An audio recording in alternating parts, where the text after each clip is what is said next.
Once upon a time, in a bright and beautiful kingdom called Lumina, there lived an 8-year-old princess named Anora. She had skin the colour of rich brown sugar, bright sparkling eyes, and a smile that could light up even the cloudiest day. Anora was not just a princess, she was also brave, kind, and very curious. Anora had a little pet rabbit named Pebbles. Pebbles had soft white fur with the cutest twitching nose you ever saw. He loved hopping around after Anora, especially when she went on her many adventures. One morning, Queen Lola, Anora's mother, called her into the palace kitchen. "Anora," said the Queen, "your grandmother isn't feeling very well. I want you to bring her some treats to cheer her up." "Of course, Mama," Anora said with a big grin. The cooks packed a basket full of warm honey buns, sweet berry jam, and a little pot of golden tea. They also tucked in a soft red cloak for Anora to wear. It was her favourite colour. As Anora carried the basket, the Queen said, "Stay on the main path, Anora. And don't talk to any strangers." "I will, Mama," Anora promised. Pebbles gave a tiny hop of agreement. With her basket swinging in one hand and Pebbles bouncing at her side, Princess Anora set off down the forest path. The sun shone through the trees, and the air smelled like fresh flowers. Birds sang sweet songs, and little butterflies danced around them.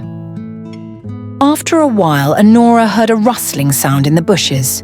Out popped a sleek, sneaky fox with orange fur and sharp yellow eyes. "Good day, little princess," said the fox with a sly smile. "Where are you going?" Anora remembered her mother's warning but decided to be polite. "I'm going to visit my grandmother," she said, "to bring her some treats." The fox licked his lips. "How kind.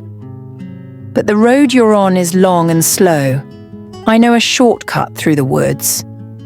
Anora frowned. She wasn't sure if she should trust the fox.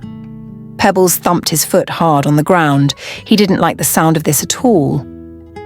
Still, the shortcut sounded exciting. Anora loved adventures.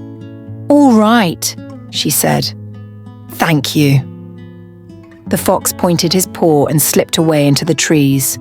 Anora and Pebbles followed the new path. At first it was smooth and easy, but soon the trail grew dark and twisty. Strange shapes filled the shadows, and spooky sounds echoed all around. "I think we're lost, Pebbles," Anora whispered. Pebbles wiggled his nose and sniffed the air. He could smell something odd, something that didn't belong in the woods. Anora tightened her red cloak and decided to be brave. She picked up Pebbles and kept walking. Meanwhile, the tricky fox raced ahead to Grandmother's cottage. He knocked on the door with his paw. "Who is it?" called Grandmother from inside. "It's Anora, your sweet little granddaughter," said the fox, trying to sound like a young girl. Grandmother opened the door a crack and peeked out. She saw the fox's pointy nose and sharp teeth. "You're no granddaughter of mine," she shouted. Quick as a flash, Grandmother slammed the door and locked it tight. The fox growled and scratched at the door. "I'll just have to wait until she gets here," he hissed. Back in the forest, Anora spotted a little bluebird sitting on a branch. The bird chirped and fluttered around her head. "Follow me," it seemed to say. Anora trusted animals much more than tricky strangers. So she followed the bluebird through the trees, over a bubbling brook, and up a little hill. And there, at the top, was Grandmother's cozy cottage. But something was wrong. The door was scratched, and Pebbles could smell trouble. Anora crept up to the window and peeked inside. She gasped. The fox was hiding behind the curtains, waiting to pounce. Quickly, Anora came up with a plan. She picked a few berries from a bush outside and crushed them into the red cloak, making it smell sweet and fruity. Then Anora put the cloak on a stick and pushed it through the doorway. The fox, thinking it was Anora, jumped out with a loud roar. but instead of catching a little girl, he grabbed the stick. Bam! Anora slammed the door shut, trapping the fox outside. Pebbles hopped onto the windowsill and gave a happy thump. Grandmother opened the door and hugged Anora tight.